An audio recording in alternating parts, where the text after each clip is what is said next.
அதாவது கல்வி எப்படிப்பட்டதுன்னா காற்றால் கரையாதது, நீரால் நனையாதது, நெருப்பால் வேகாதது, அள்ள அள்ள குறையாத செல்வம் கல்வி செல்வம் மட்டும்தான். கண்டிப்பா கண்டிப்பா. பணம் இருக்கிறது, என்கிட்ட 1,00,000 பணம் இருக்குது, நீ 50,000 வாங்கிக்கிட்டான்னு வச்சுக்கேன், என்கிட்ட 50,000 குறையும், அப்புறம் நான் உழைச்சி சம்பாதிக்கணும். கண்டிப்பா கண்டிப்பா. வீரமும் அப்படித்தான்.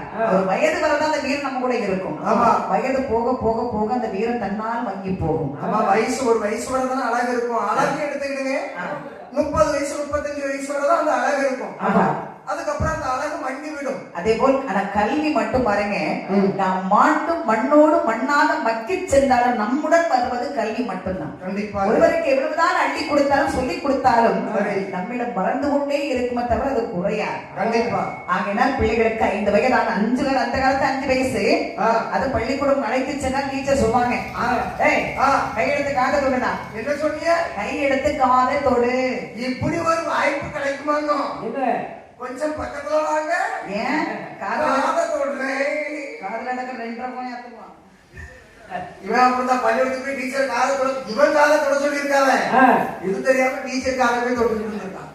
அன்னையோட டீச்சர் எட்டிட்டு மிதிச்சுட்டாங்க.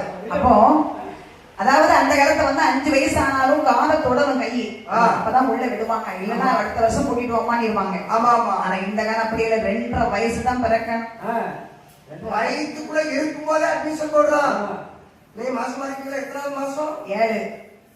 புள்ள பிறந்து 1.5 வருஷத்துல எங்க ஸ்கூல்ல தான் அட்மிஷன் போடணும்.